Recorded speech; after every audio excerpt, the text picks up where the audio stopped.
Hostel की लड़की की कहानी। मेरा नाम जस्सी है। मैं उत्तर प्रदेश के प्रयागराज में रहती हूँ। आज मैं 25 साल की हूँ। मैं आपको अपनी पिछली 5 साल पहले की कहानी बताने जा रही हूँ। तो शुरू करते हैं मेरे हॉस्टल से ऑफिस तक का सफ़र। मैं अपनी 12वीं क्लास के परीक्षा पास कर चुकी थी। मेरा सब्जेक्ट कॉमर्स था तो मेरे को CA करना था। मैं लगभग 20 साल की हो चुकी थी। मैंने CA की आर्टिकलशिप के लिए हैदराबाद जाने का डिसाइड किया और मैंने अगले ही दिन रेलगाड़ी पकड़ी। मैं हैदराबाद पहुंच चुकी थी और वहां पहुंचकर मैंने अपना एडमिशन एक हॉस्टल में करवाया। मैं पहली बार हैदराबाद गई थी। अब मेरी 3 साल की इंटर्नशिप स्टार्ट होने वाली थी जिसमें मेरे को रोज ऑफिस जाना था, साथ ही साथ क्लासेस भी होती थी। मैंने वहां पर एक कोचिंग क्लास ज्वाइन कर ली थी जो रविवार को हुआ करती थी। मेरा हॉस्टल वसई में था लेकिन मेरी क्लासेस और ऑफिस पुरानी हवेली में था। हैदराबाद के लड़के लड़कियां बहुत ही एडवांस थे। उनके लिए गर्म चीज़ करना जैसी चीज़ें और बातें करना बहुत ही नॉर्मल थी। मैं दिखने में ठीक ठाक हूँ। मेरी हाइट 5 फुट 2 इंच और शेप दिखने में साधारण है, लेकिन मेरी तशरीफ थोड़ी मोटी है जिससे किसी का भी खंभा खड़ा हो जाए। हालांकि मैं हैदराबाद जाने से पहले कभी भी नहीं की थी। वह दिन मुझे आज भी याद है जिस दिन मेरी पहली बार करने की बहुत इच्छा हुई। दरअसल मैं उस दिन वैसे ही हॉस्टल से ट्रेन के लिए निकल रही थी, लेकिन उस दिन मैं लेडीज कंपार्टमेंट की जगह जेंट्स में चढ़ गई और उस दिन बहुत भीड़ थी। जैसा कि मैंने आपको पहले ही बताया कि मेरी हाइट बहुत कम थी तो मैं लोगों के बीच में फंस गई। सफर कम से कम 1 घंटे का था। कुछ देर बाद मुझे एहसास हुआ कि कोई मेरी तरबूज पर कुछ रगड़ रहा है, जो कि आप लोगों को पता है क्या होगा। मैं उससे दूर होने की बहुत कोशिश कर रही थी लेकिन भीड़ बहुत थी। पीछे से कोई मेरी रगड़ रहा था तो आगे से मेरे सेब भी दब रहे थे और कैसे ना कैसे मैं उस दिन ऑफिस पहुंची और फिर ऑफिस से हॉस्टल। उस दिन मेरे को रात भर नींद नहीं आई क्योंकि अब मुझे करने की इच्छा बहुत हो रही थी। मेरा वहां पर कोई बॉयफ्रेंड भी नहीं था। मुझे हैदराबाद आए सिर्फ 13 दिन ही हुए थे। मेरी रूममेट 2 लड़कियां और थी और दोनों बहुत बड़ी करने वाली थी। दोनों रविवार को अपने अपने बॉयफ्रेंड से कराकर हॉस्टल में आया करती थी। मेरी भी अब करने की इच्छा बहुत हो रही थी। मेरे हॉस्टल में सारी के सारी लड़कियां ही थी, लेकिन खाना बनाने वाले और साफ सफाई करने वाले लड़के थे। और एक दिन वह खुशनसीब दिन आ ही गया।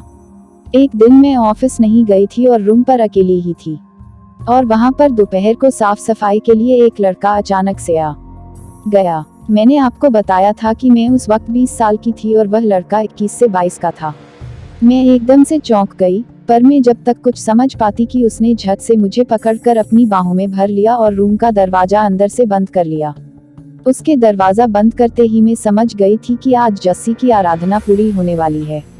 उसने बोला, मुझे पता है कि तुमको करना है और तुम्हारा कोई बॉयफ्रेंड नहीं है। ऐसा बोलकर उसने मुझे घसीटकर बिस्तर पर ले जाकर पटक दिया। मैं भी मूड बना चुकी थी। मैंने सलवार कुर्ता पहना हुआ था। उसने मुझे कस के पकड़ लिया, मुझे किस करने लगा और मेरे सेब को दबाने लगा। फिर वो बोला, जस्सी आज तुमको मुझसे प्यार हो जाएगा। मैं मन ही मन बोली, जल्दी से कर और निकल यहाँ से, वरना मेरी रूममेट्स आ गई तो मैं प्यासी प्यासी ही रह जाऊंगी। वो मेरे ऊपर ही लेट गया और मेरी सेब को ऊपर से ही खाने लगा और फिर वो धीरे धीरे गले को चूमने लगा। गले को चूमते ही मैं बहुत ही जोश में आ गई।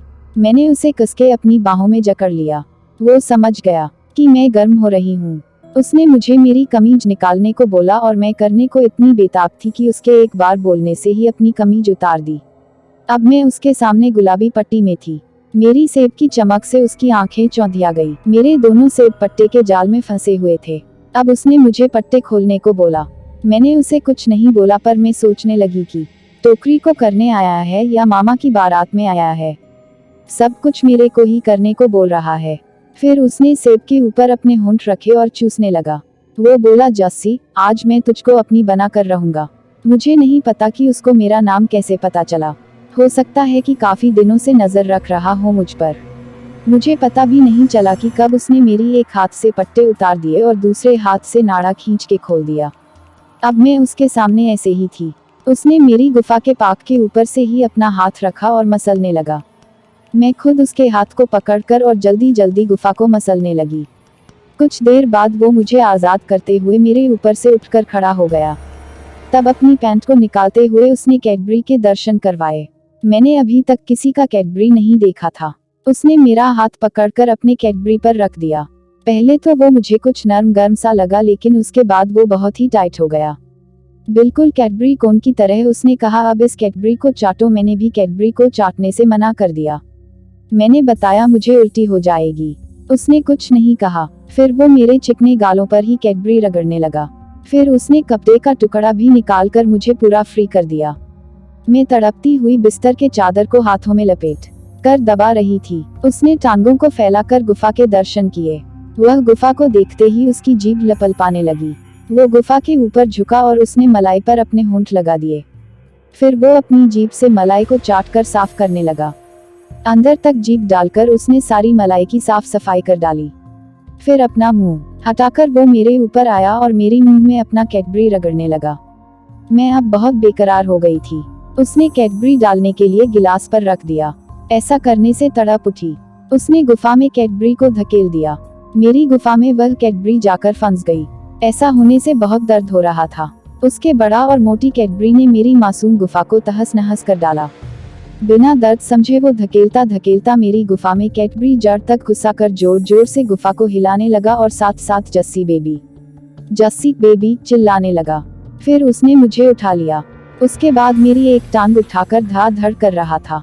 इस जोरदार धक्के से मेरे सेब हिल रहे थे। उसने मेरी गुफा को फाड़कर उसका भरता बना डाला। जोर जोर से मारने का माहौल बन गया। आज उसका कैडबरी जस्सी की गुफा को महाआरती करने वाला था। मैं बहुत गर्म होने लगी। मुझे भी उस दर्द में मजा आने लगा। वो कुछ ही देर में थक गया।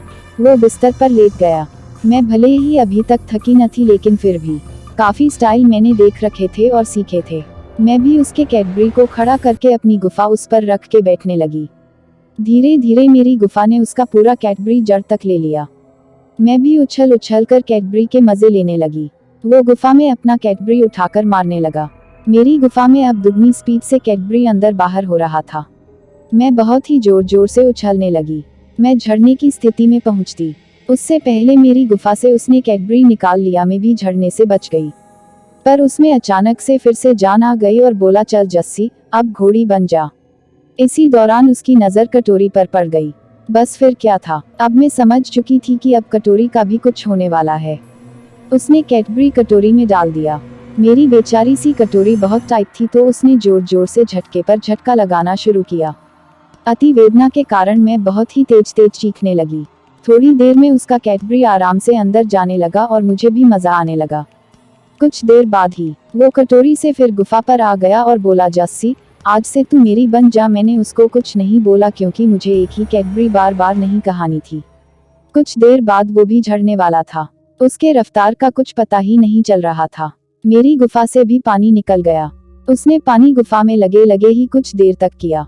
उसके बाद मेरी गुफा से अपना कैडबरी निकालकर मेरे ऊपर गिर दिया और उसके बाद कभी भी उससे पानी निकलने का मौका नहीं मिला मुझे, ना ही मैंने कोई कोशिश की उस सेम कैडबरी को खाने की।